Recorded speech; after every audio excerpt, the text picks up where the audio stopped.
Well, so there were these underwear. They had a Yankee swap, and someone brought underwear that were delivered to the wrong person and had pictures of someone's girl all over them. So they were like, it was just like some random girl all over the underwear. Like that was the pattern, you know? But they were a little too small. Oh, they were super fucking small. Cheers, brother. Cheers. And so yeah, they did the Yankee swap, and they had this. The thing came with hot sauce. You know how like Yankee swap works, right? All kinds of different stuff. Yeah, so like someone picks something, you can like take it from them. So this hot sauce was part of the underwear pack, and I was like, oh, I want that fucking hot sauce. You know, brought the underwear home, put that shit on. Oh, hell no. That shit is literally for like a 9-year-old. Good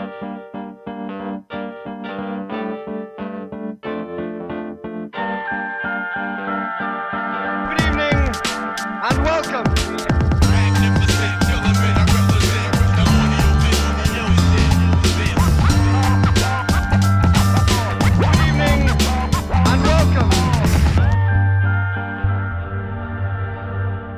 Shit, welcome over here to Golden Hour. Y'all know the deal. Fucking one-of-a-kind guest and all that shit. We got Rhettman in the spot.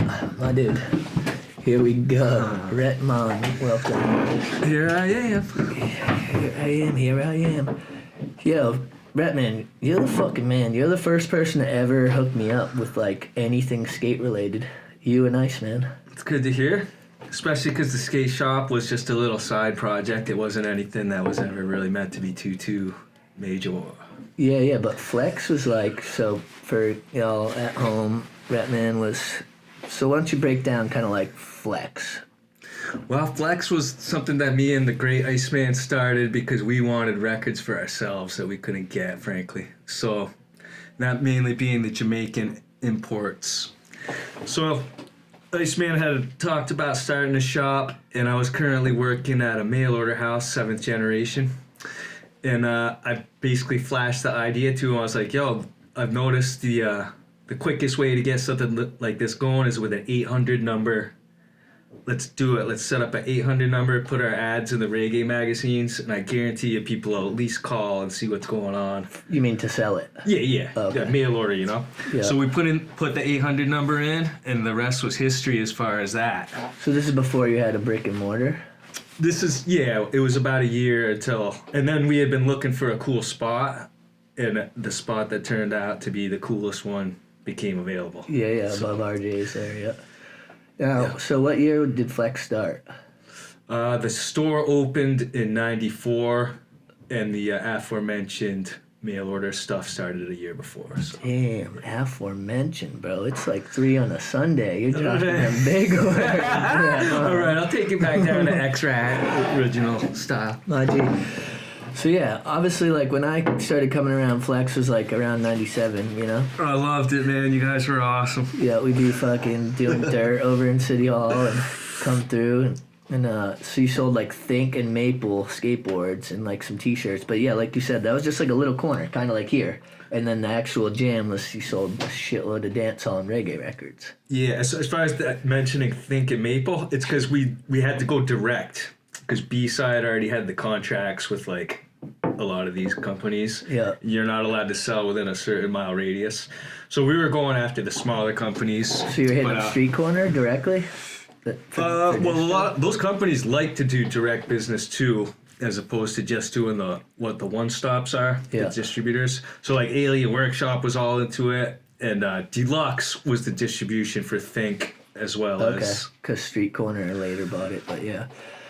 So yeah, who else was like all involved with Flex? Because I know like obviously Iceman, when he had the crazy dreads, would always be up there, and like Demas would always be kicking it, but who was like officially like the partners?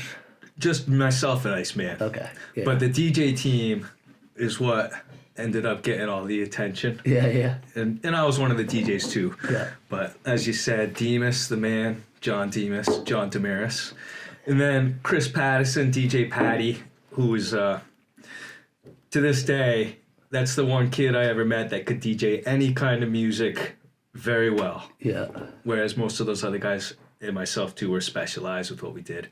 But then Eric Fitzgerald, a.k.a. Niceness. Oh, yeah. Yep. Legend. So that was the local crew for Flex. And then we had a couple imports eventually come in. Yeah, like Smiley and shit, right? Or whatever. He was never really like a DJ on the Flex team to be. Were there two Smileys, right? Because I worked for fucking Steve Gross. He was an asshole. He was the chef up at Etzenhill Manor, and he was Smiley. But wasn't there another Smiley too? Well, there's the Smiley that's still around that you see every A-Dog Day, etc. Yeah, okay. And he was really good BMX rider, and he's still a good snowboarder. Yeah. Him and Niceness go snowboarding still. So that's the cool Smiley. Because whenever I hear people talking about a Smiley, I'm like, which one? Yeah, I don't have too much nice to say about that other cat. Whereas we all thought he was our friend, but one by one he did us all dirty. People end up sorting themselves out, right? Yeah, he had substance issues, I guess you'd have to say. Yeah, well, that's a fucking cop-out. I mean, a lot of people do. It doesn't mean you have to be a scum. Anyway, that was the main DJ crew from Burlington for Flex, so it was those guys. Yeah, so this could honestly be a Vermont Entrepreneurs episode because we'll talk about all the other stuff that you get into, but in terms of like how the record business went, a lot of it was like sales, not just people coming into the store, right? Like you had a shitload. Would you say that was the main part of the business, or? Yeah, well, our specialty were the 7-inch reggae 45s. There hadn't been anyone that distributed them the way that we did.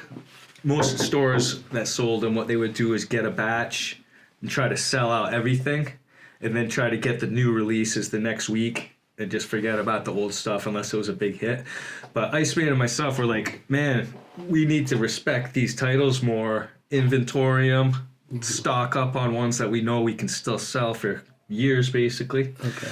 And it wasn't long before people figured out, like, Flex Records had this incredible selection of these singles that were only $2.75 each.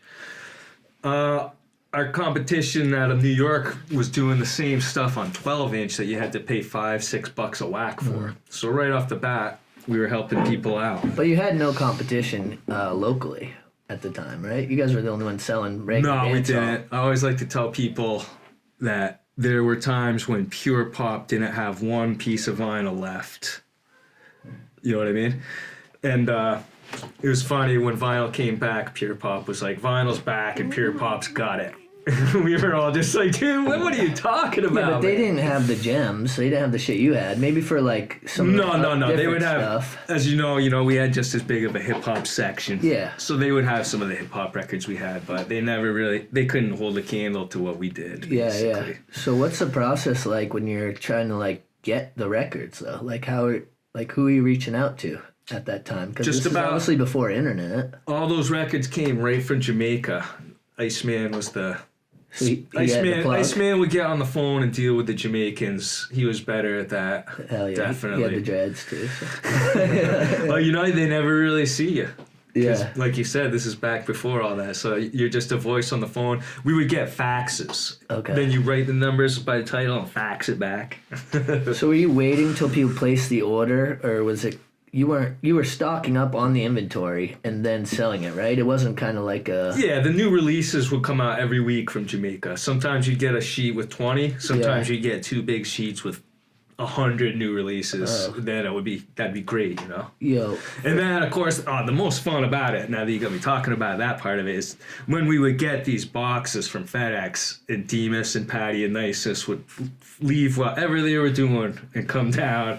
And you know what I mean? And one by one. Form like Voltron type shit, right? One by one, you pull the boxes out of these big Jamaican crates, and they're playing the new tunes. You know what I mean? And I definitely remember that, but you don't always even know what you were getting, right? Wasn't there... There's no way to hear this stuff till it came. Yeah, so they just kind of sending you, like, whatever's popping out of Jamaica. Now, obviously, here and there, you'd hear about a big tune that was going to be coming out, and then you'd see it on the sheet, and you pretty much already know it was going to be fire. A rhythm. Right? A rhythm. A rhythm. Yeah, so you get like 7 inches all on the same exact rhythm track. Yeah. Which, I don't know, maybe some people that are going to check this podcast don't know how that works with the dancehall reggae stuff. Learn them on it. Yeah, learn them on it. Yeah, so, that was the thing is when there was a popular rhythm track out, the producer would have all his best guys, all his most talented dudes ride on that rhythm. And then if there was hits on that, then other people, other artists in Jamaica would want to be on those particular rhythms. Yeah. So sometimes it would be on the same label. And Wait, then I thought it was a rhythm. it sure is. RIDDIM.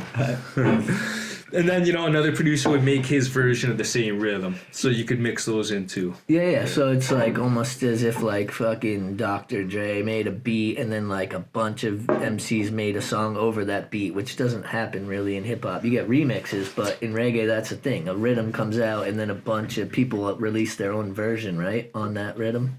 You're right. And one of the only things that you see here and there in the industry is...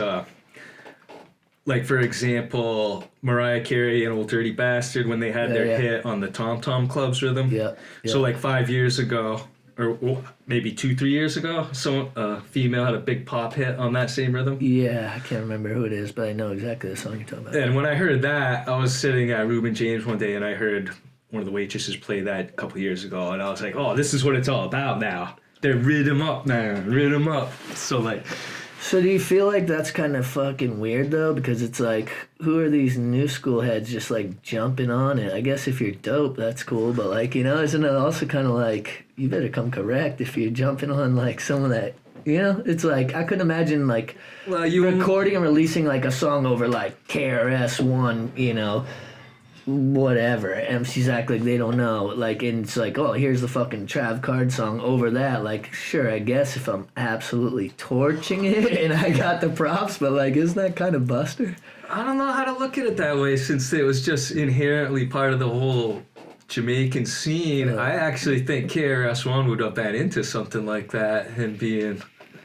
part of it too, you know what I mean? I meant out of all of them, he would be the one that would be like, yeah, man. He actually is a super fucking nice guy, and I'm not going to talk like, we're super tight, but I've had an encounter with him when we played with him at the old higher ground. And I was on cloud 9, like, open it for KRS, Then I go out back after my set and go, hey, what'd you think? What's up? He's like, oh, man, I was at RUV. Like, I didn't catch it, Like, my ego was just crushed. Well, since you mentioned that connects. We were talking about the dancehall reggae squad at Flex. We also had our guy, Cousin Dave. Yeah. And he didn't represent on the reggae, but he was an awesome DJ. He could, he did hip hop sets and stuff, but he was really drum and bass and that type of shit, or what? Yeah, he was the best drum and bass DJ Burlington ever had, as far as I'm concerned. But he can spin to this day. He's a master DJ of house, old hip hop, R&B. Well, like true DJs from back in the day and shit, you got to know where the vibe is at the party. Like, you can't only be able to play the one, you got to kind of read the room, right? So the best DJs are able to do that. Oh, yeah. And it's probably not as hard to do that with when you're doing house music and stuff, but what reminded me of that is because everyone's all fucked up and shit. It's not as much based on playing a banger. Oh, okay. But Cousin Dave was lucky enough to be in the area when KRS-One and his crew did a show at Middlebury College. Yeah, that was a little bit after the... It was a long time ago. Yeah, that was like 03 maybe. And this is one of those deals where like the student body was responsible for having that show. Yeah. And this wasn't a show where like anyone from Burlington heard about it or anything.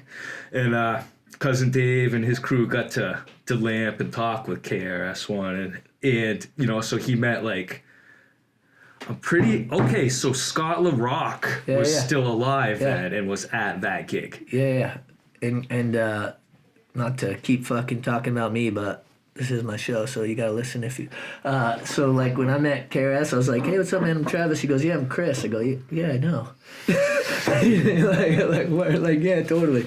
He ended up inviting me on stage to fucking rock a free with him, and I was shook. Non-stop boogie down, popping and locking. Right. If you don't know me by now, I doubt you'll ever know me. Boom, bap, original. Right.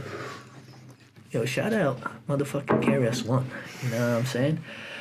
But yeah, I just once again gotta just thank you guys for just believing in me or just whatever, just wanting to make me feel special or whatever the fuck it was, Well, just so you know, that wasn't like you guys were young you guys were younger, man. It wasn't like every kid that came through got that same treatment. Yeah. Well, I could tell there was something special about you guys. Word. For sure. Well, whether or not this is a fact, I always chalk it up as if it is that Justin Sullivan and I were the flex team. We were the skateboard team because we would run through and like, you know, I might have fucking manufactured that or whatever, but like I know that I'd come through and you'd be like, yo, you better go get down on this. Like, you know what I mean? I've heard you word it differently when you've introduced me to certain people. You're like, this is my first sponsor. Yeah, exactly. And that's the way I like to look at it. Yeah, exactly. Definitely. 1000%.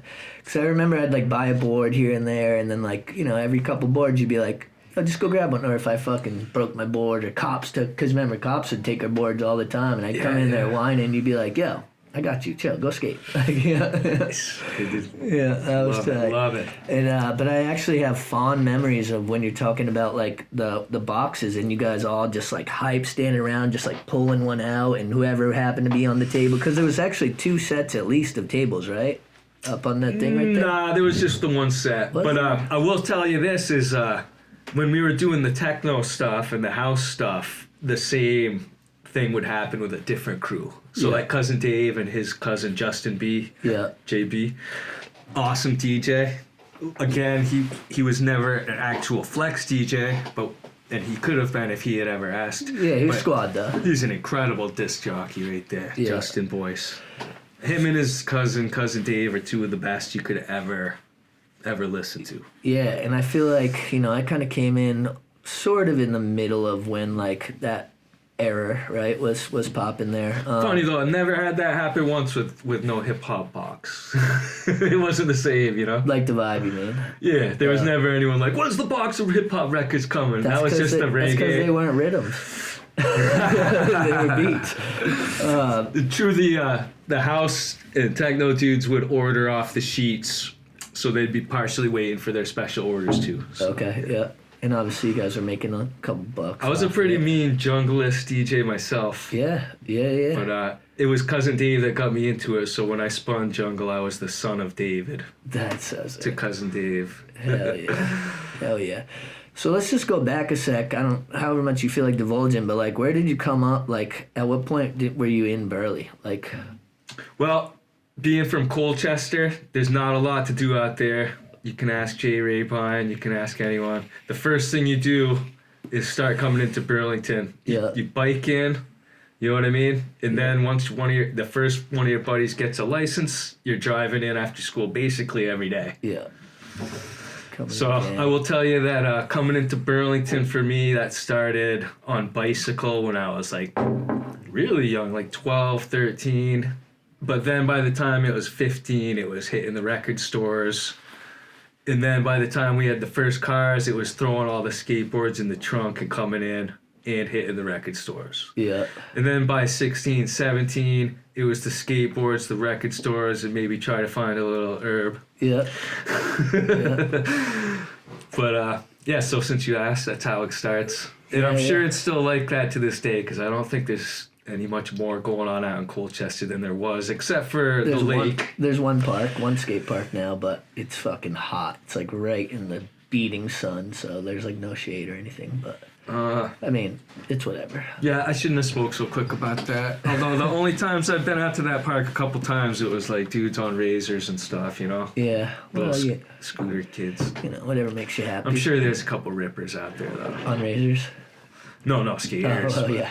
I'll tell you, the only couple times I actually went out there, it was definitely scooter action. Yeah, the buddy... it felt like Colchester still. The buddy Joey Handy, he's like, he was on the show, but he frequents that park. Right on. But I mean, all the real motherfuckers are at the Woo. Let's keep it 100. You know what I mean? It's like, sure, hit A-Dog, but it's usually fucking crowded, but like... You know, the OGs be kicking it at the Woo. That's for damn sure. Yo, I got a question for you, man. Who do you think coined that term, the Woo, for that park? Oh, 1000% me. Oh yeah? Oh yeah, there's not even a question about it. I don't think. Because I've heard my main man Stevie Hard say that he might have been the first one to bust that. Yo, Stevie, I love you, but everything I ever told him 6 years later, he has these ideas as if he was the one who made it up. Whoa, no, I'm not calling him out. Yo, that's my son's godfather. That's my brother. I will take a bullet for him. All I'm saying is, the genital vicinity. Whatever.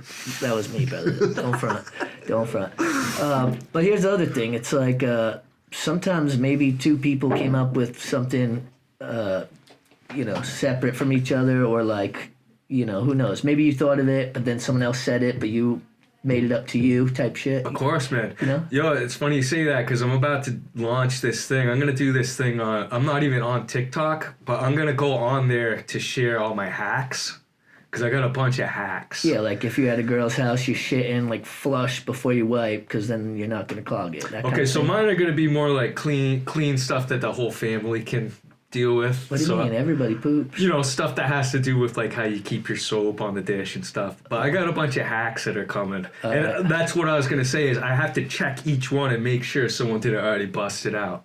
Yeah. Well, it's like, think about like the light bulb or whatever. It's like, one motherfucker invents it. Another motherfucker says he invented it. It's like, did they maybe independently come up with it? No, someone did it first, but... Either way, you're not necessarily biting just because someone, Anyway, so will you share like one of your low-level hacks? Yeah. Well, the one that I just used before we came here is you take a small peanut butter jar or something, and you put a little bit of rubbing alcohol in the bottom, and you put your sponge that you wash dishes with in there. And you know how sponges usually get nasty? Yeah, At some point you smell the sponge, you're like, I gotta throw that out and start a new one. Yeah. You do this thing with the rubbing alcohol, the bacteria can never build up and grow. You could literally, not because you wanted to, because you were feeling frugal or anything, but it's actually better for the environment. These sponges don't do that when you keep them in the jar with a little bit of rubbing alcohol. So since you asked, that's the one that I literally just used in the last hour. You're about to bankrupt the sponge companies, bro. Yeah, they're not gonna like that 3M. Yeah, right. Rhettman sponges, you buy it once and it'll last a long time, man. Man, they'll steal my idea and make their own little kit. Yeah, of They'll course. be like, and it'll be sealed at the bottom, and it won't. Their whole thing will be like, no, you can't recycle any of it. Throw it in the garbage. Yeah, right. Well, But- they'll come out with something saying that it's like it's racist or something. Nah, sorry, that's But kind of a... keep an eye out for my hacks, bro. They're coming. All right. Got some good ones coming for the world. Yeah. Word. So, talk a little bit about, because you do a lot of online, like, you're a eBay dealer, is that what it is? Or, like, what's your kind of jam? Been on eBay since '99, I believe. Yep.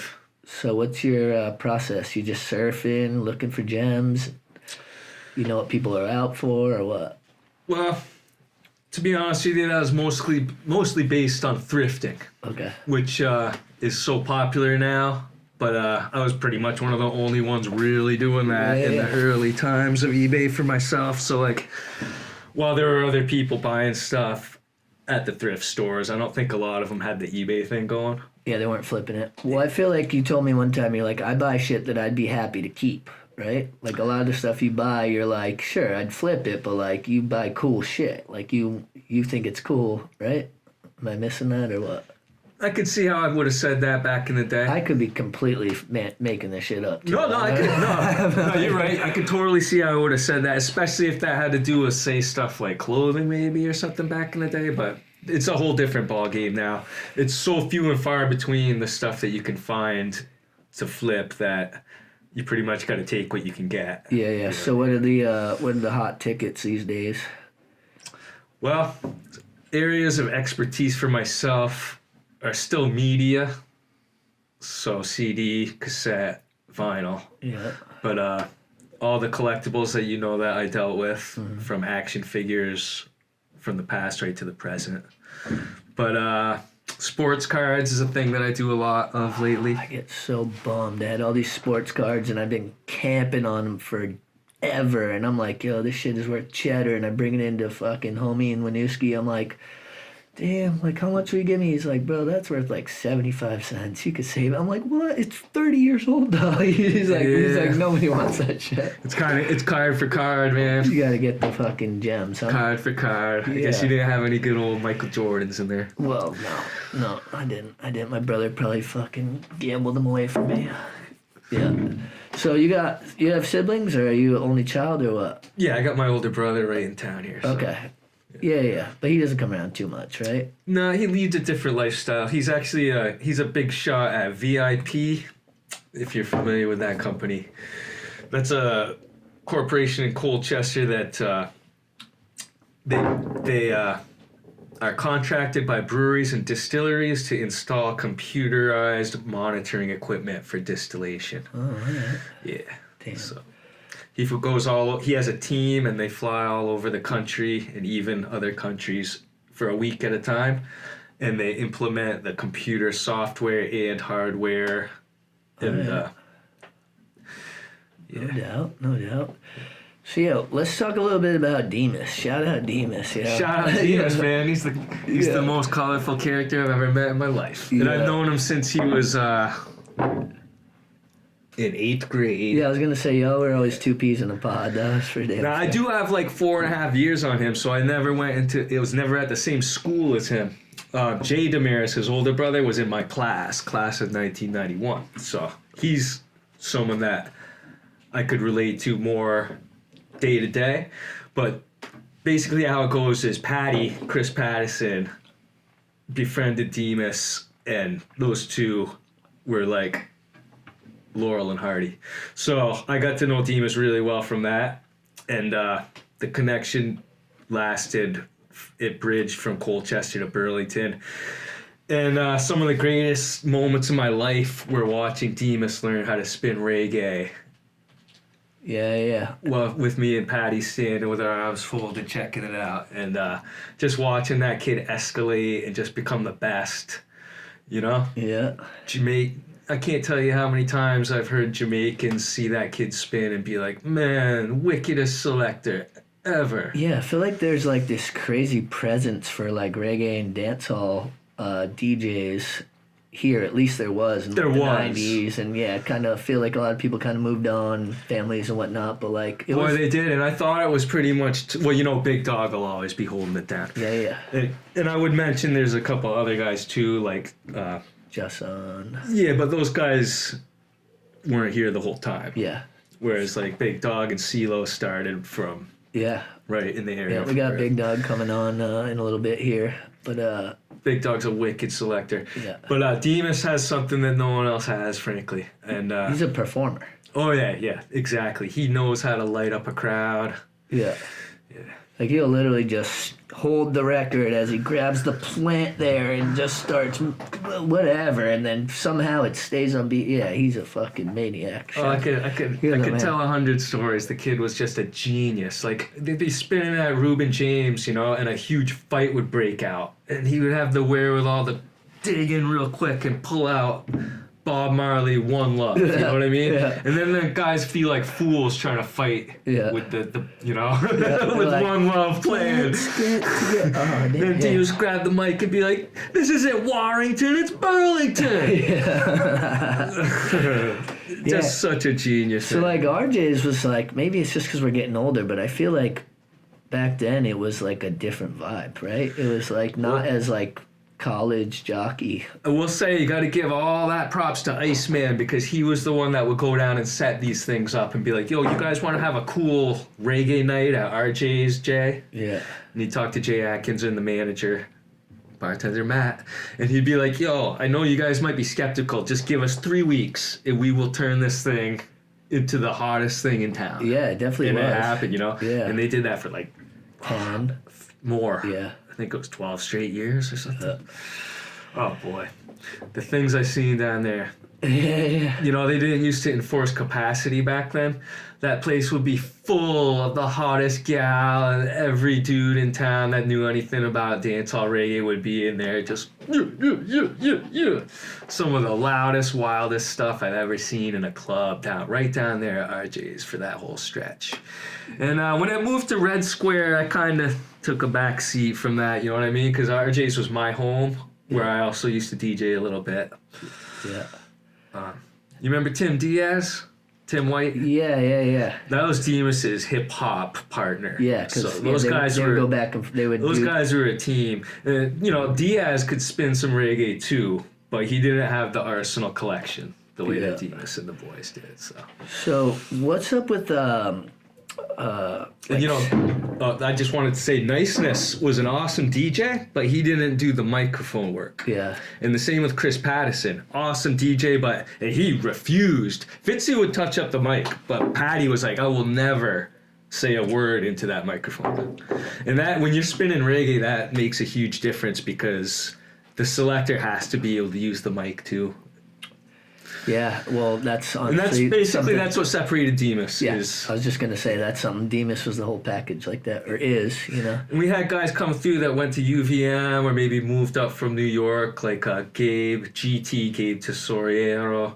He came up from New York City, and he was really good on the mic, and he was really good DJing, but he was just passing through, and sure enough, he left. But a couple other guys that went to UVM for their 3 years while they were here did a lot with reggae.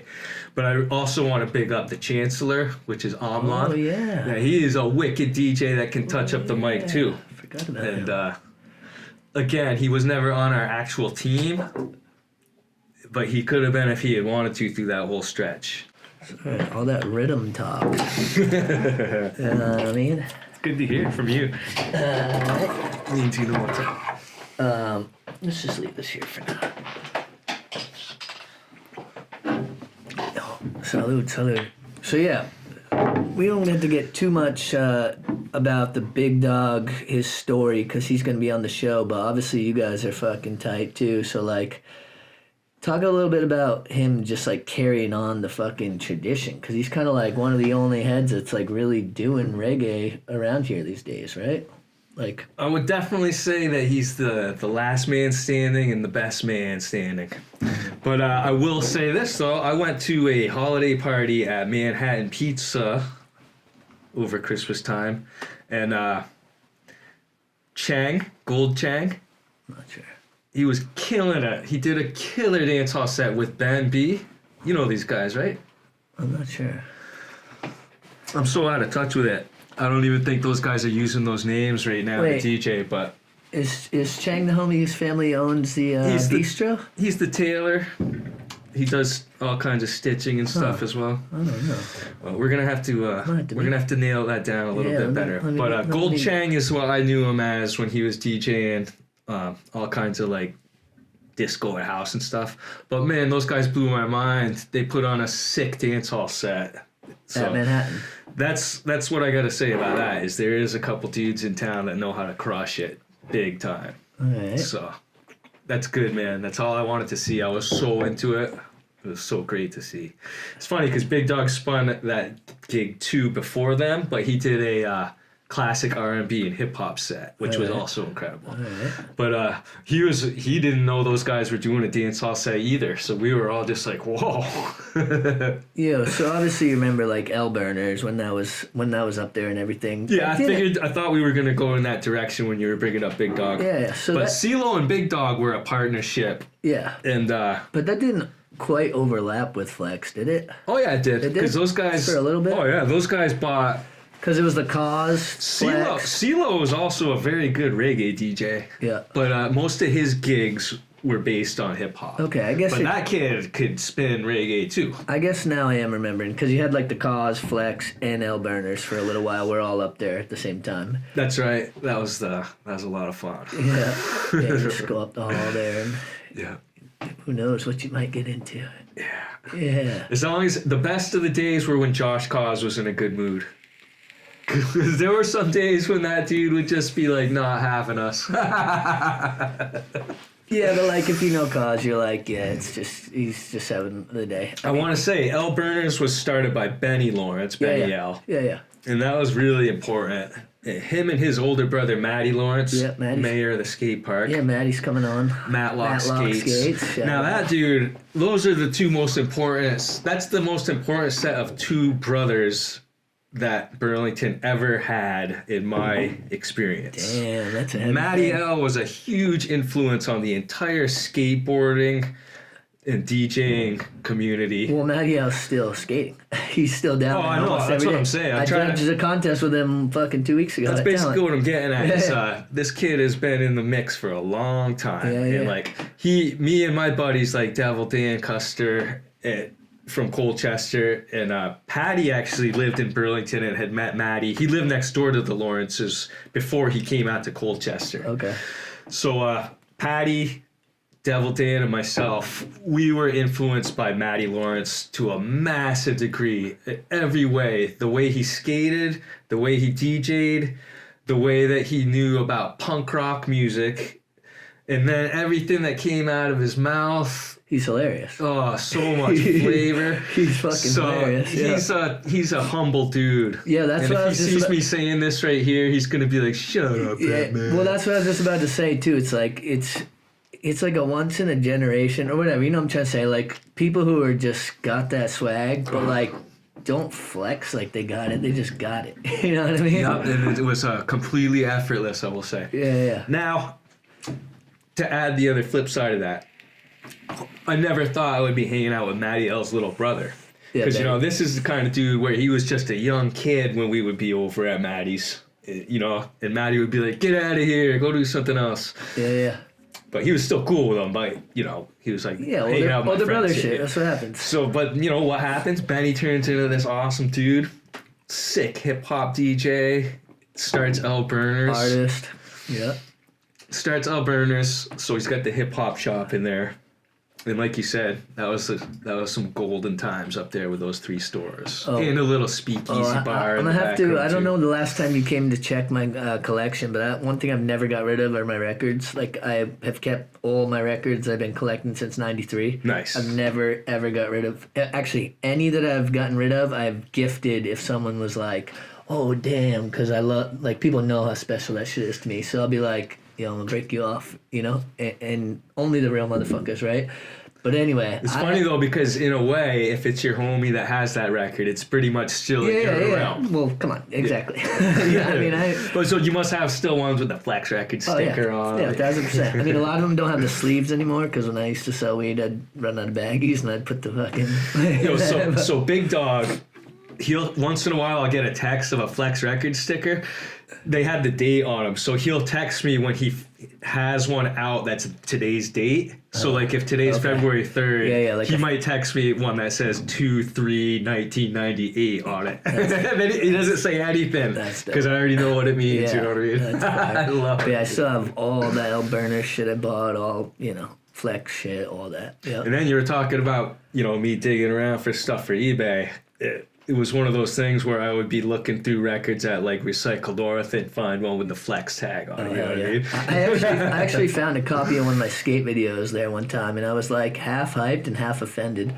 You know what I mean? I was like, well, people do pass away. Yes, or someone had watched it enough or whatever. It's all good, And I also got to mention that A-Dog was also the kind of cat that would keep a little selection of dance hall 7-inches. And he knew how to drop those too. That would be a pretty small part of his repertoire. But one of my favorite things was when A-Dog would kind of flex and be like, "Rhettman, you know what to do. I need about 5 7-inches. Some new fire." And I would run him down for him, and he would pick out the 5 that he knew were the best. Yeah. Love that. Yeah, he always had an eclectic taste. Primarily he would rock hip hop and R&B, but he definitely would mix in some soul, some fucking reggae, whatever. Yeah. Oh, definitely. Cheers to Wizzle, bro. I'm sure A-Dog did a couple longer dance hall sets in his day. Oh, for sure. I couldn't be at everyone's gigs all the time. Yeah. Inevitably. I don't know if you know, but I didn't go out as much as people probably would have expected me to. Yeah. Part of the reason was because I had to be at the shop every day at noon. But so I wasn't exactly at every Bashment Tuesday or every A-Dog Thursday or every Big Dog Monday, Tuesday. You know what I mean? Yeah. So I apologize. Well, you were there in spirit. But back to the Benny L thing. So he had L Burners, and one of the craziest things is when he got tired of it, he just handed the key to Big Dog and CeeLo and said, "It's all yours." I actually was hanging with Big Dog. I've never seen anything like it. I want to claim I was with him the day he kind of agreed, or if not, he told me right off. And I was like, "Oh, so what's up? You guys work something out?" He's like, "No, he just was over it. He just gave it to me." I was like, so crazy. That is so G. Straight up. So it was so awesome when Big Dog and CeeLo had it. It was a lot more fun because they hung out there a lot more. Yeah, and Benny you have L. ciphers and, you know. Benny L had other stuff to juggle. Yeah. But those guys were able to make it like, you know, they would go to school and then.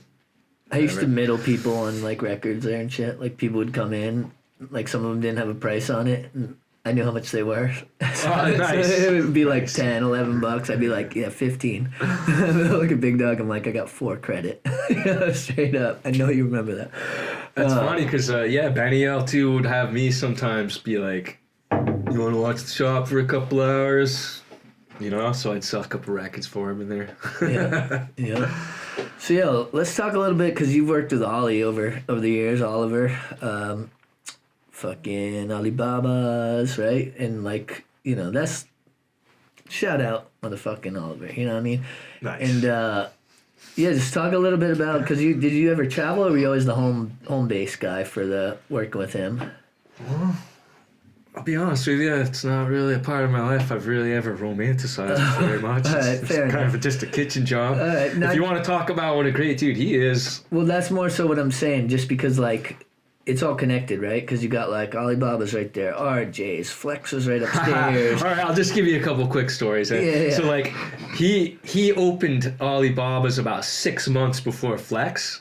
And when we showed up, he told me later, he was like, what is all these little scallywags coming down here? And Demas and Diaz would be smoking their darts and everything. And he'd be like, what are these guys doing in front of my shop with their cigarettes playing this music? But it wasn't long before we were all crew. Yeah. Well, it's funny because you've, like, held down that block for fucking cents. You know what I mean? Like, Yeah, that's funny because that probably seems weird to some people. But, man, if you're in New York City, that's, like, common. Yeah. You know what I mean? I don't think it's weird. I don't think it's weird. It's weird at all. in Burlington. I know it is because people be like, what's up, man? How can you live in that same apartment for 25 years? It's like, yo, man. What about a big fat mind your business? Right? Like, don't worry about me. You Well, do the your... first thing is they're usually, like, happy to see that I'm still holding it down, you know? Yeah. But then they'll be like, man, you never left? How can that be? I'm just like, man, it's the whole world's kind of like that, man. You don't just, everyone doesn't just get to leave everywhere it's set up. Wherever you go, there you are. I mean, you could go be a fucking regular ass motherfucker in 30 places, or you could be potent as shit in fucking 1 or 2 places. let me just say, too, in case there's anyone that's like, well, we don't even know what the hell he's talking about. We're talking about the corner of Church and Main, Yeah. living above Manhattan Pizza, but being on that block with the Flex Records, RJ's, Alibabas, etc. Yeah. It's like the most convenient place in the world you could live. And there's been several times when I thought about leaving, and then I was just like, Where am I gonna go? Well, no, more like I'm just gonna keep coming back downtown. Why leave? It's like, and then I've had other friends that left Burlington and try to move to like SB or Essex, and then they just keep coming into Burlington every day again. And they're like, why did I move out of Burlington if I'm just gonna keep coming back in every day? Yeah. And for me, it's even more specific. It's like, why would I leave that apartment? I got the post office here, City Market here, Kinko's here. You know what I mean? It's like, wherever I go, I gotta keep coming back to all these places every day. You've seen the most the point? attractive women in the history of Burlington. I was working with T-Dubs, which is Taylor Whipple. Yeah. Shout out Taylor. I was Nasty drummer. You got that right. Professional. Yeah. I was working with him at Alibaba's one day, and as we often did, he's like, Rhettman, he slapped me on the shoulder. He's like, check out the blonde. You know, I'm cutting up some veggie or something, and I don't look up, and Whipple's like, oh, Rhettman, you just missed the hottest blonde, you know, blah, blah, blah. I never even look up. I go, Whipple, I've seen decades of them. And then his like jaw kind of drops. He's like, decades. It's like, I'm only decades old. It's hilarious.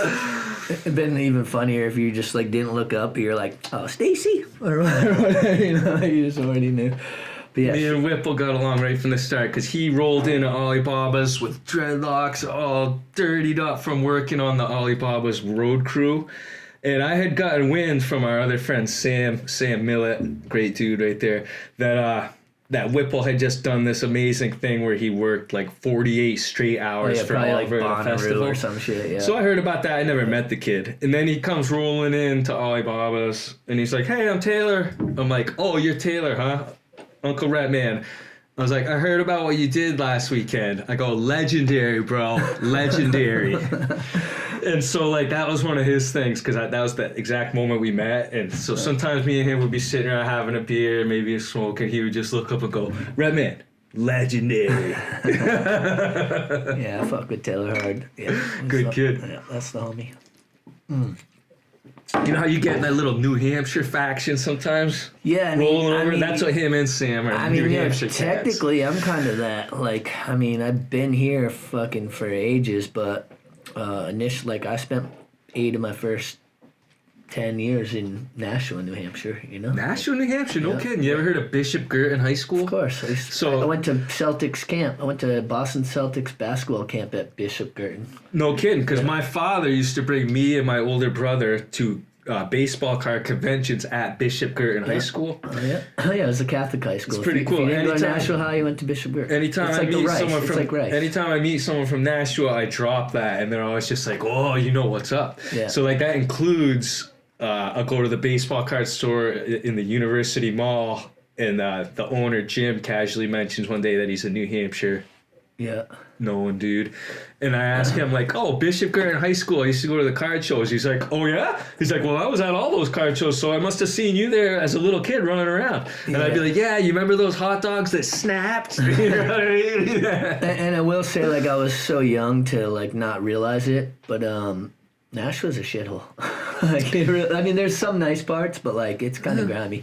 Like, it's pretty grimy. Like, because, you know, it's essentially like a Boston suburb. Well, just being a little kid, I wouldn't have known what to be looking for that. And I'm sure if you only went to that place and left, you wouldn't have seen anything too bad, right? Yeah, I ended up, so I don't know if you remember Neek, rest in peace, but homie who, he was a graph writer, but he is also from Nashua, and he was in my first grade class, and I didn't see him for 20 fucking years. And then he came here? Yeah, it was at a party in my basement with Chili, and I see this dude just grilling me from across my basement. I'm like, oh, damn, I got... But you sort of feel like you recognize him? I don't know. I thought maybe we were about to fight. Like, I wasn't quite sure what was going to happen, right? So I went over, like, it was my house, you know? So I went over, I was like, what's up? He goes, you Trav Card? I'm like, yeah, what's up? He's like, you live in Nashua? You went to Mount Blue, whatever, and started listing off schools and shit. I was like, oh. He's like, I'm fucking Demas. Anyway, I was like, holy shit. I love that. Yeah, it was fucking sick. We became homies. Because you don't really have that from New York side. You know what I mean? You don't really have that from Canada. You don't have that from Massachusetts. But the New Hampshire thing just somehow happens. Yeah, New Hampshire. I think Mass a little bit. Although I will say a lot of people in Mass, like, well, that's further down. Aren't very friendly. Like, we were on the fucking tee, right? We're on the tee, a bunch of us chopping up with strangers. Hey, what's up? What do you do? And the only guy who we weren't talking to, I go, hey, what do you do? He goes, I mind my own fucking business. I go, all right, word. Yeah. See, that ain't no good. Well, no, but that's what I did. You don't look like anyone I wanted to tussle with. But fucking A-Rat, man. But then again, Massachusetts is about 3 hours. It's not like just coming over from New Hampshire. A little different story there. Yeah. Man, I just want to apologize if we left out any of the sick DJs that deserve to get mentioned. Well, yeah, we can't hit them all up, man. We got time. Can't hit them all up. Obviously, Create. You guys all know who you are, man, if it comes down to that. Yeah. I was just about to say, so I was on the committee with Justin Boland, did the hip hop awards or whatever, and Milo Grant ended up winning the A-Dog, like, Good Citizen Award or whatever, which I thought was dope, because she's been around for a grip. Yeah, and she's definitely a good citizen. Yeah, she's been around for a grip, you know, so. One of my greatest compliments I ever got DJing was from Milo Grant. Right. I was DJing with A-Dog at Iceman's Bob Marley birthday bash, which was in, you remember the basement underneath what is now Drink? Yeah. Mason used to manage that for place. a little while, there was some sick underground parties down there, man. And Iceman threw this one incredible Bob Marley Day bash. And me and A-Dog split a set because, well, it was supposed to be one of us and then one of us.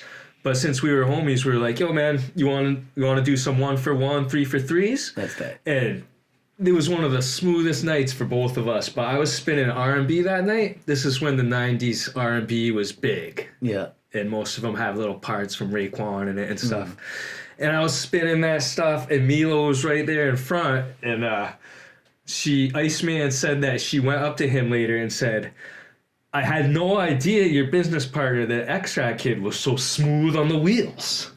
She was like, that was butter. Because you keep a low pro. And for me, that was a huge compliment because I had been listening to her radio show Of course, yeah. for a long time. And I just wanted to mention that since you mentioned her. Yeah. Big up, Milo. Cultural bunker. Fuck yeah.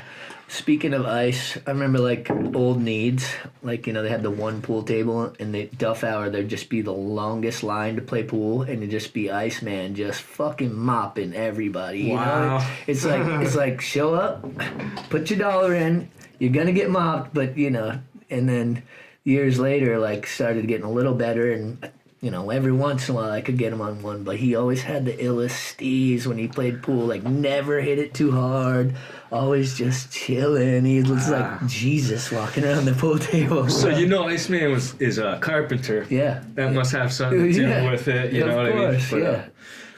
That's pretty cool. So he's still in the tournaments. Well, I don't know if he was still doing league, but a few years ago we were playing quite a bit together. Yeah. And, yeah, and obviously, you know, speaking of humble, like, it's just, he's never going to tell you how cool he is, but he is. You know what I mean? He was the one we all looked up to, me, Demas, Patty, and Niceness, and Gabe, GT, that guy, Gabe. And then also the Hooley and Matt Smith, which was the some of the other UVM guys that came up. Yeah. We looked up to Iceman more than anyone would ever know. Who was the other homie that used to DJ with Niceness? Was his name Eric maybe or something? Well, Eric is Eric Fitzgerald himself. I don't know who the other Eric would be. I don't know. The years have passed. Niceness was a good DJ. Yeah. Great DJ. Yeah, absolutely. He still has his record collection, I heard. So let's say I'm trying to come up and make some ducats on eBay.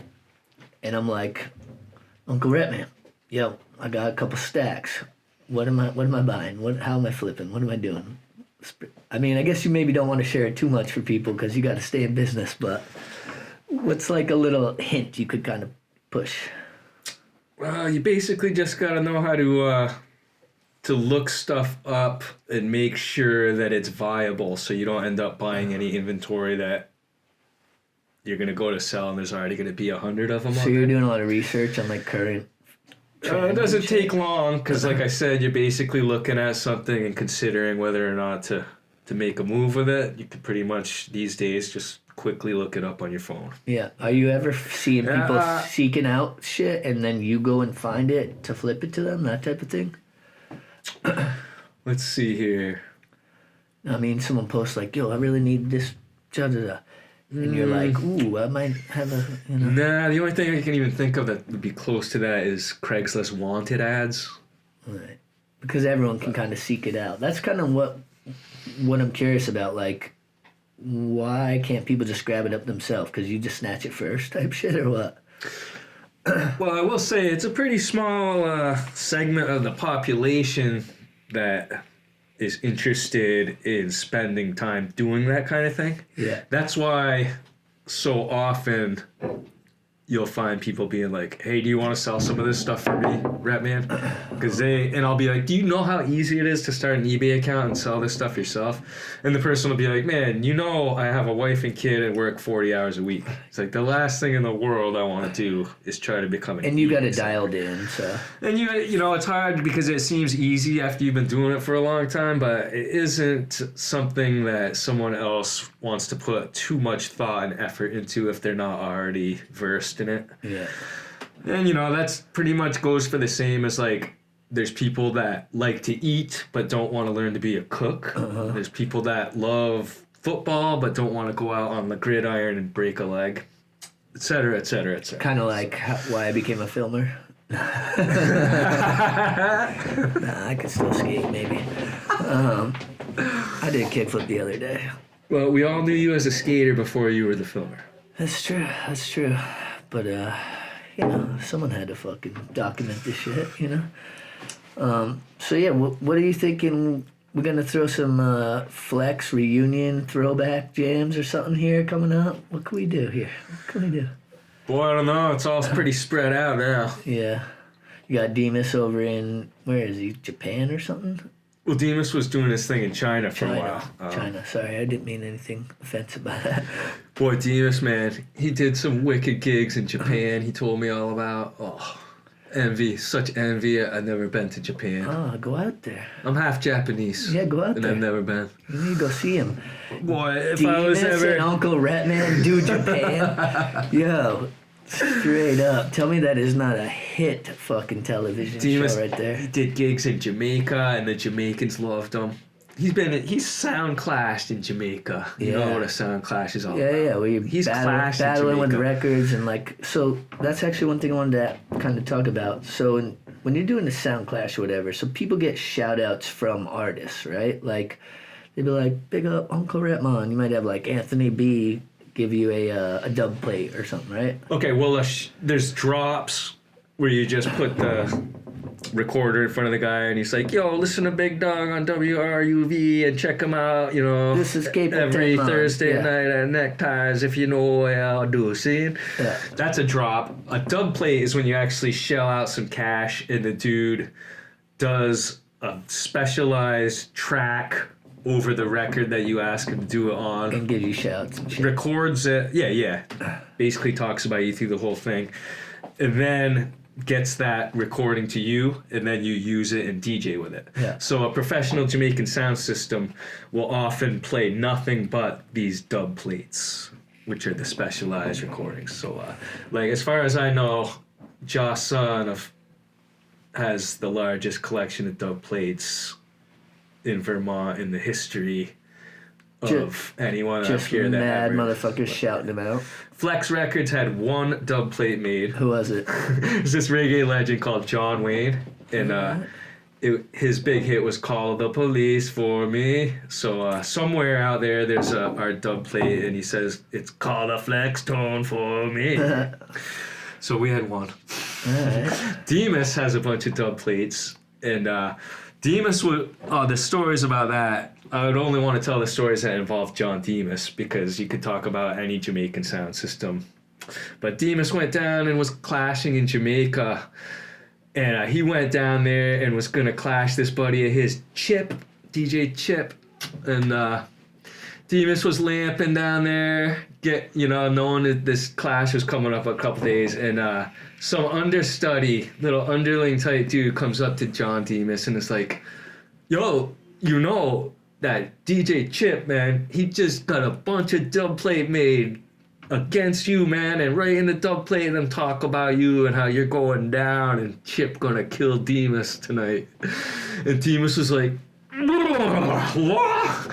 So he called all... Got activated? Yeah, he called all his contacts. It got everything together and got some sick dub plates made. Like, He was like, hold my beer. Next two afternoons. And so he clashed this Chip guy, and it was 1 for 1. And yeah, you know what I'm saying? Yeah, like, instead of him getting rubbed out, he had got the inside info and knew he had to make some dub I love that shit. It plates. reminds me of my battle rap days. Still undefeated. Anyone can get it. Bring it. And by anyone, I mean anyone can get it. I will tell you, y'all. since the topic's come up, man, the last time I messed with Demas in a little clash, I whooped him pretty good. With records? Down at him and Big Dog's apartment on Church Street there. Demas was getting a little bossy one day, and he's like, you want to go, Rhettman?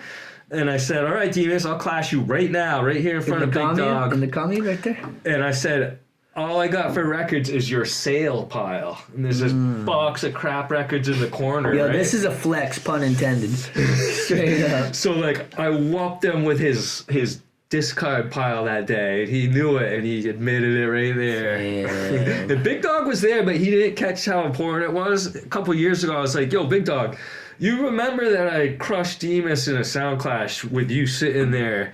And he was like, yeah, I remember, but I didn't think you guys were serious. And I was like, oh, no, that was real, man. I was like, that was real. Yo, Matt's not someone to, like, really insert himself into that type of shit, I feel like. You know what I mean? He's like, I mean, come on, chill. So that was the last time I clashed or even, mess around with anything like that. But now, if you want to clash if you want to clash me, you gotta crush money. Demas first. All right. That's the way it works.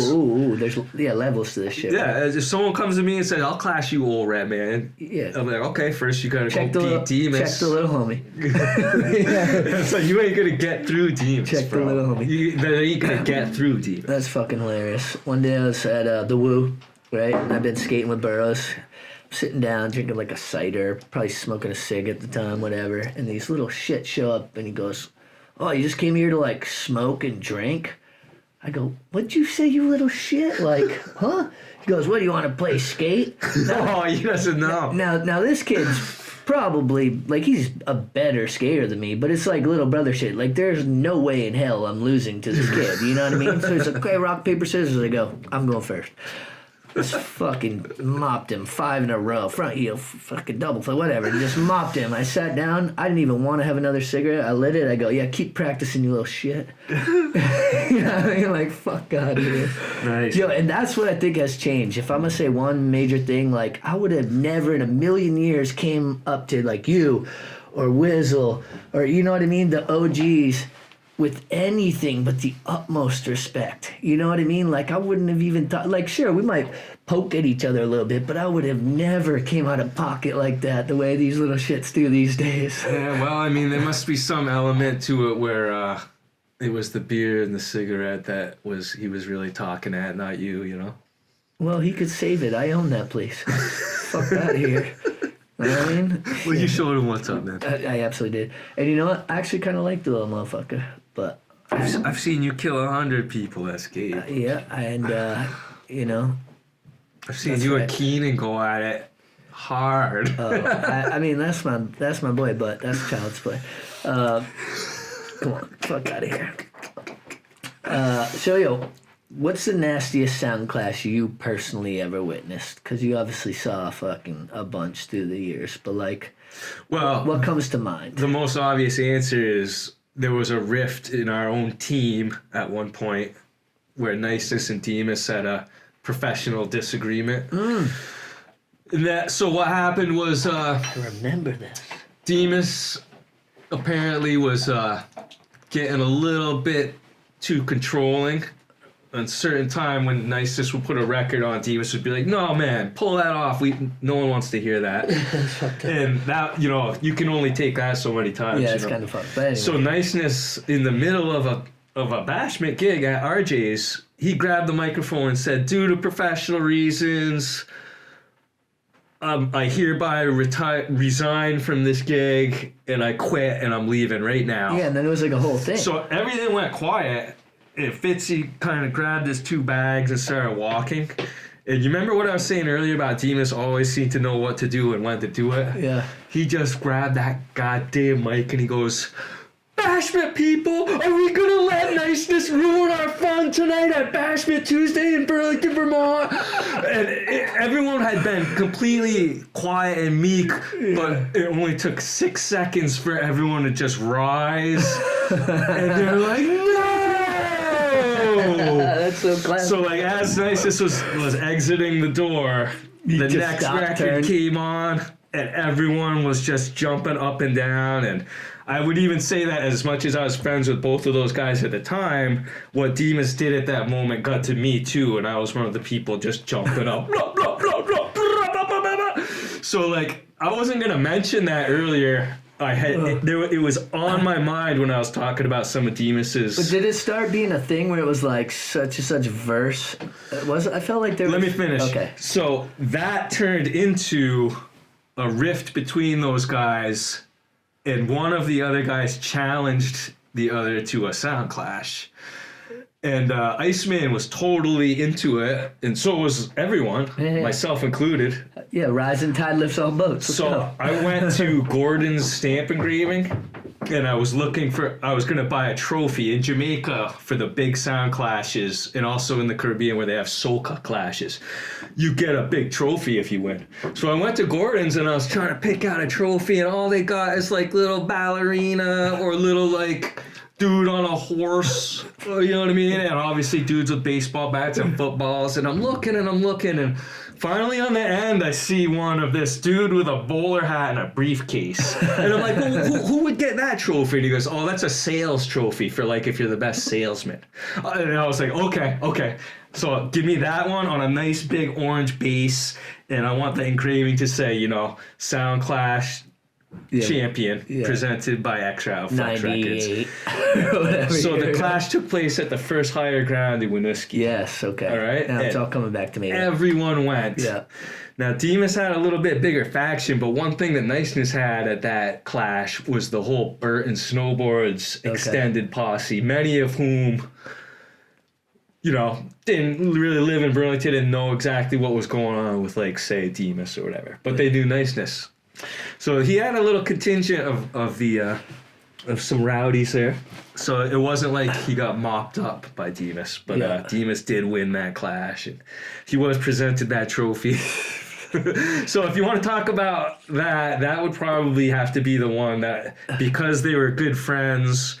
And mind you, these two grew up next door to each other on the border of Milton. Yeah, but that's the realest shit, though. They knew each other since they were 5-6 years old. Yeah. And we're friends the whole time and are friends to this day. But for that one summer, they weren't getting along and they went at it. But that's how reggae DJs handle it. You ain't cutting nobody. Yeah, it's not like they were ever going to slap each other. Yeah. Hell yeah. Thank you for sharing that story. That's actually fucking amazing. That's a classic Burlington reggae story right there. No doubt. And a lot of people definitely remember it. Sorry, we do a lot of just interrupting by we. I mean me. I don't have it. I've been looking for it for fucking hot. No, it's pretty interesting. I was listening to this thing. This guy was talking about making podcasts, this baseball guy, and he said it takes quite a long time to go back and edit. I'm a dumbass. Well, right quick, while we have your attention, I want to give a big shout out to Shaun, producer, the man behind the scenes here at Golden Hour. So cheers to Shaun. You know what I mean? Long time, baby. If y'all haven't fuck likes. Just go subscribe if you haven't already. And if you have, thank you. Thanks to all your support. We're actually making a shitload of money off of this show now. So fucking keep it coming. I'm Cap, the kid. I just learned Cap.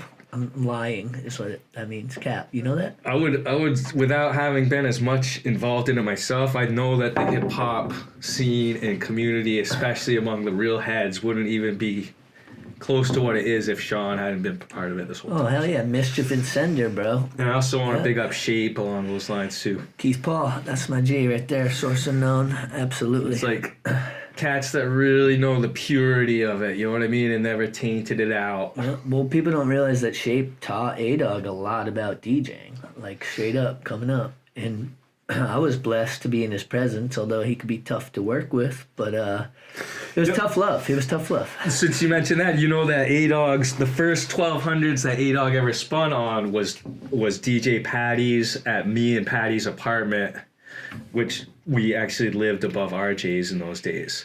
A-Dog came in from St. Albans, and he was like, I love what you guys do, because we were already well into it, DJing and stuff. And he was just there on maybe some skateboard and maybe some herb ting, you know what I mean?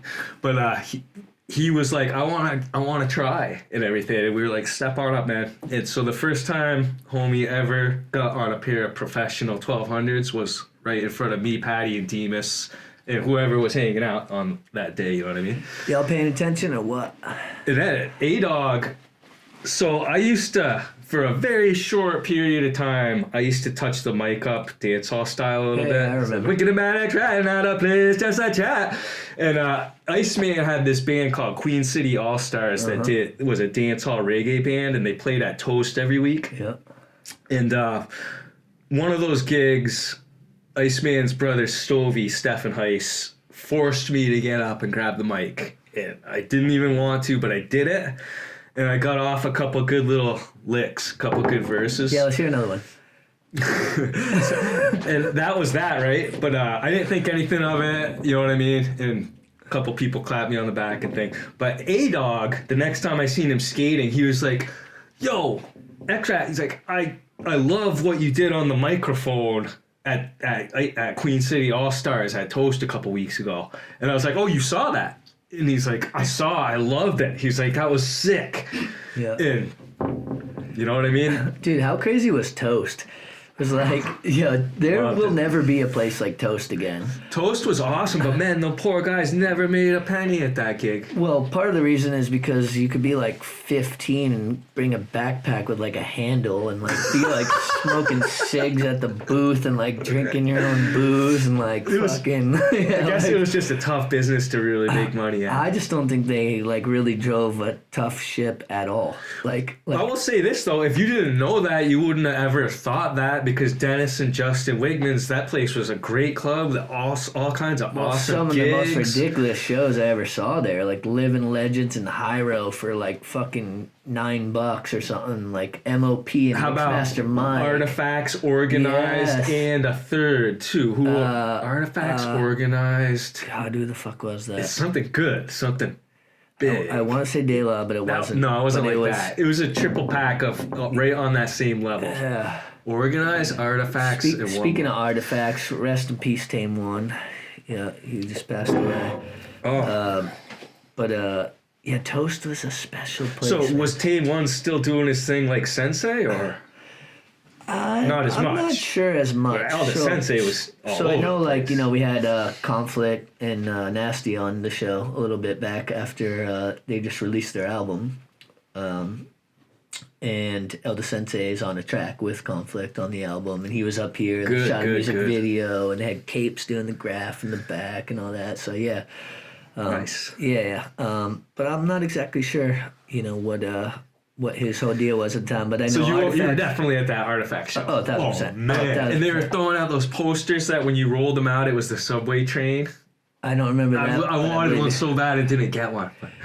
But man, you get a poster at a show like that, it's never coming home all crumpled out. Oh, you know of course, what I mean? of course. Leave it in someone's fucking car. It's on the floor. So Iceman, because Rozelle, that was another one I saw there. well, Iceman was such good friends with Toast, with the Wigmans, that he's the one that coordinated all the sick reggae shows that happened at Toast, that are landmark shows that people in Burlington would have never seen. These Buju bands and Buju, Super Cat, Luciano Sizzla and Mikey General at one show, Capleton, another Luciano show. You know what I mean? Another Super Cat show. Yeah. It's like these are shows that you really shouldn't be able to have in Burlington. You know what I mean? These are shows that usually pop off in Montreal, Boston, New York City, in clubs that hold 1,500 rowdy Jamaicans. Yeah, well, they clearly came through because there was like a bond and like a connection with Ice and with all the homies here. Like they knew there was something special popping. Well, I can't really say for sure without asking each one of those artists, but those guys probably would have only turned down gigs that they were confident were going to be a total flop. Yeah. But because of Iceman and this Burlington reggae scene, those shows were viable, and the Jamaicans would tell each other, "Yo, the place up in Vermont, they call it Vermont, man. You can do a good show in that club in Burlington, Vermont." It's cool because if they're coming from New York or Boston and they go up to Montreal, it's a good on the way type spot. Anthony B, another one, because he played at a reggae fest In Hardwick. And then after that, he was like, "Yeah, man, Vermont, big reggae scene, man. Always out there playing Vermont." Do you remember seeing me at Reggae Fest? Like, way the now, fuck you back? know, how the hell am I supposed to remember something like that? Well, fair enough. But I remember... Those were the first music festivals. Yeah. Those were like real music festivals. It's unfortunate that, part of the whole thing, even for my crew, was, well, we're definitely going to drink a bunch of beer. That's lame, because even up on the stage, like Dr. Tuna would be like, "This is a conscious event, so please stay conscious." You can drink and be conscious. But it's like, man, I'm hanging out with like the Champions punk rock crew, Matty Lawrence, and the hip hop and reggae crew on this other side. You can drink and be conscious, but it's always like, a couple fucking rotten eggs or whatever. That's how it goes down, But those reggae fests were legendary. Had so many good times there. I want to shout out the fact that under the influence of people like Matty Lawrence, we hung out and listened and enjoyed the local punk rock music scene. The Champions was the band that I was a follower of. I was friends with all those guys. Simon Brody was the head of the Simon. champions, and he goes on. He was in a lot of different bands. Well, no, from there he forms the first most successful emo core band, which is Drowning Man. Drowning Man, yeah. But it's the champions that I always remember Slimy for, and it was Iceman's little brother Stefan was in the champions. Okay. So like, I was really good friends with Iceman's little brother. Okay, I definitely watched Drowning Man numerous times. He used to play At Toast, 242, all that shit. Yeah. Iceman's little brother Stovey knew how to throw a keg party, man. 69 man, him and cousin Dave threw this series of parties down there. Well, it's funny, we were walking in here, you're like, do you think high school kids still do keg parties? I'm like, if they do, they don't do it like we did. Yeah, because rolling up to this very studio, I was like, this neighborhood looks like a high school keg party hood, man. One that's going to get busted by the cops for sure. Oh, boy.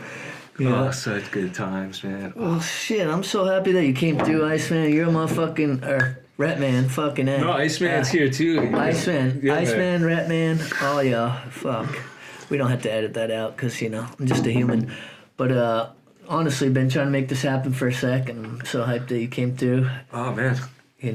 I knew that... We'll have to do it again. I knew that you could talk some shit because that's all we do here. If you want trouble, you get me with a couple of those aforementioned MFers around this same little table. John Demas. I don't even know if you're going to be able to get a word in, I was about to say, we get Demas in here, we're going to have a drone, flying around. He ain't sitting still. Yeah, imagine we go, Demas, here's your seat. You're sitting right here. Yeah, good luck. Yeah, good fucking luck. But anyway, shout out to Flex, and shout out you, motherfucker, because you're a legend, you know what I mean? And likewise to you, man. Doing this podcast project is incredible because I haven't been asked to talk about this type of thing in years. Well, it wasn't appropriate. I'm the one who's supposed to ask about it. I mean, aside from maybe getting out and seeing someone maybe at a club or something and talking about it for a couple minutes, but it's usually just the same thing. Oh, you guys did great and it was awesome, but you can't get into it. And, Yeah. And it's tough too. Like, people will ask me, they're like, have such and such on. And I'm like, sure, maybe some point, but really I have so many potent friends through the years that I have these experiences with, and I want people to learn about what I experienced, and also I learned more. I'm sitting here talking to you. I've known you for 25 years and learned a handful of things that I didn't know, had some things clarified, So for me, the reason why we're doing this, right, is to basically be like, hey, if you're interested in the culture that's popped up here the last, 20, 25 years with the people who I think are dope, tune into Golden Hour. And if not, that's fine too. Hopefully a couple people that are going to check it out got reminded of a couple small things that they might have forgot about, you know what I mean? Like maybe someone was at one of those gigs that I talked very specifically about. Yeah. And the other thing is, I don't know if I would be able to delve into it talking to someone else besides you.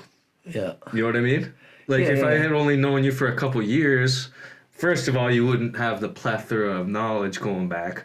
But also, I don't know if I would have felt as comfortable. Yeah. So it's a lot of it has to do with you, my friend. Well, I'm the facilitator, and it's not a job, it's a hang.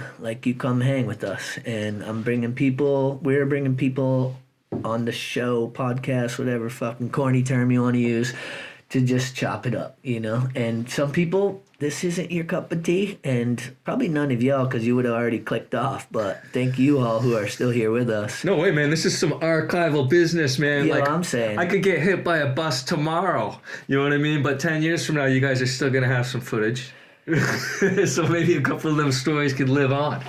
Yes, but please don't get hit by a bus tomorrow. No, I'm always looking both ways. Yeah, word. Yeah. Twice, 3 times, you know what I mean? You're more likely to get hit by a Demas fucking swinging a fucking tree or something right out there. Yeah, when he watches and finds out that I'm still talking about whipping his butt and that sound clash. Yo, shit, apparently Big Dog's the proof, so here we go. But yeah, we're probably going to keep talking some shit, but just for sake, this has been a one-of-a-kind guest, Uncle X-Rat, Rhettman, Flex Records, represent. Thank you so much for coming through, man. Oh, man, my pleasure. Thanks for having me, man. Big up. Big up. Big up all Burlington crew. Yes,